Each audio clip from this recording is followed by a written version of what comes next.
ey'enjawulo abasamaliya balungi okuva mu banka ya Centinary baddukidde abakadde ku kigo Kya Mirembe Maria ekisangwa mu disitulikiti Kassanda mu ssaza la Kiyinda Mityana n'ebikozesebwa mu bulamu obwa bulijjo okutumbula embeera zaabwe. Mu bibaweereddwa mubaddemu sukaali, omuceere, sabbuuni, ebidomola, emifaliso, bulangiti n'ebirala.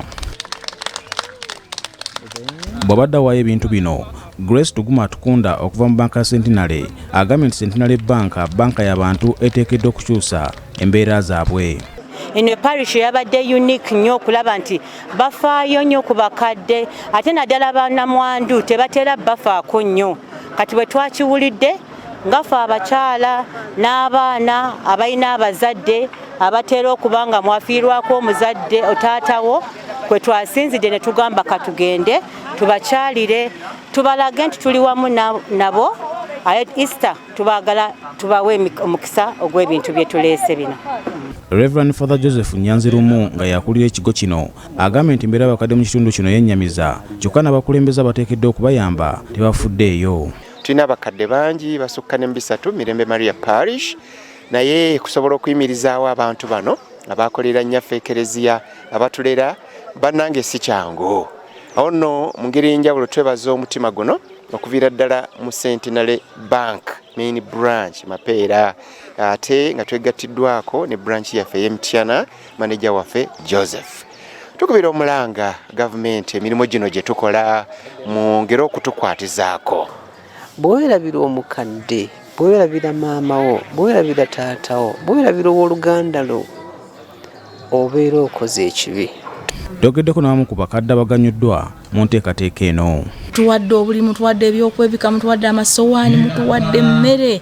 Mwebale nnyo ku Easter eno bannange aba Centenary banka tubeebaza. Era nsaba Maama Maria ayongere ba Centenary banka emikono abakwasa emikono ebiri ng'abataddeko ne Yozefu omukozi w'emirimu bongere okukola.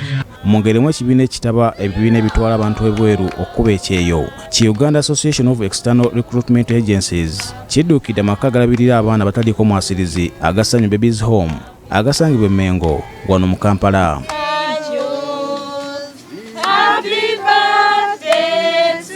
Abasanyu Babies Home bategeeza nti mu kiseera kino bayita mu kusomoozebwa olw'omuwendo gw'abaana basuulibwa okweyongera nga kino bakisibye ku biwundu ebyava ku muggalo gwa ssennyiga korona ogwaleka nga abantu abasinga emirimu gyabwe giweddewo kyokka obuvunaanyizibwa ne bubeetumako.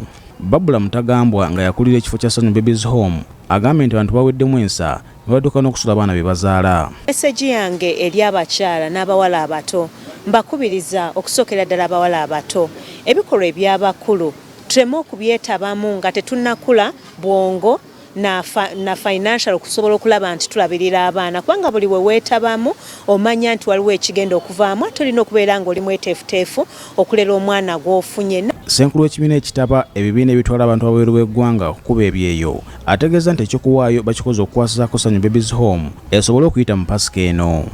Abantu bano balina abaana nga actually tebalina buyambi abaana batunuulira n'okwatibwa ensisi ng'owulira nti kituufu tulina okufaayo. Omulanga tuguwulidde era nsaba nti bamembazi baffe abali eyo especially mu Lubaga wano nga okolera mu Lubaga funayo ewiiki funayo olunaku funayo mu mwezi olunaku at least ojja okyaleko wano olabe ekiriwo.